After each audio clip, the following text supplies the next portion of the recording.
Secretary, সাধারণ সম্পাদক যদি অর্ধশতাধিক মামলা যেতে পারে, 10 বছরের সাজা নিতে পারে, তাহলে জয়েন্ট সেক্রেটারি যদি 10 বছরের সাজা হয়, সেক্রেটারি কয় বছর হচ্ছে?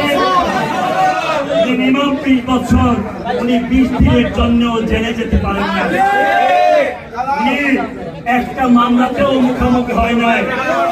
উনি আনোয়ার কামালের বাসায় উনি নাকি আনোয়ার কামালের কথা গতকালকেও বলেছে, আওয়ামী লীগের শেষ দিনেও অস্ত্র হাতি নিয়ে এই গরঙ্গ বাজারের করে আমাদের সন্তানদেরকে মেরেছে।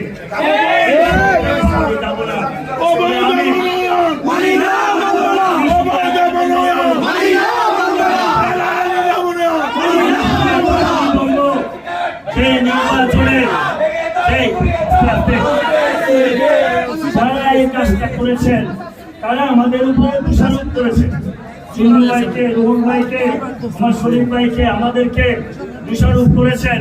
আপনার নাকি রেজুলেশন আমাদের পক্ষে নাই, এই জন্য আমাদেরকে নমিনেশন দেওয়া হয় না। আমি জিজ্ঞেস করি, কিশোরগঞ্জে ভোটার কতজন ভাই? 5 লক্ষ, 5.5 লক্ষ হোসেনপুর সহ, তাই না? এই ভোটটা কে দিবে? এই ভোটটা তো ইউনিয়ন কমিটির নেতা আছে, ওয়ার্ড কমিটির নেতা আছে, উপজেলা কমিটির নেতা আছে, তারাই তো ভোটটা দেবে নাকি ভাই? এই ভোটটা কি কুলিয়াচর থেকে শরীফুল আলম সাহেব আপনি সভাপতি বললে কি ভোটটা চলে আসবে?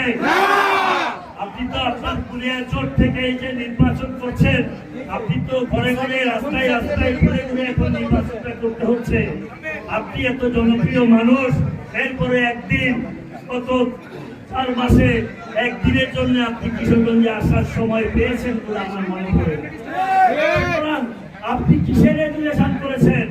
রেজুলেশন দেবে ওয়ার্ডের নেতারা, রেজুলেশন দিবে ইউনিয়ন, থানা, উপজেলা, রেজুলেশন দিবে আমার সামনে যে হাজারো হাজারো লক্ষ জনতা যারা বসে আছে তারা।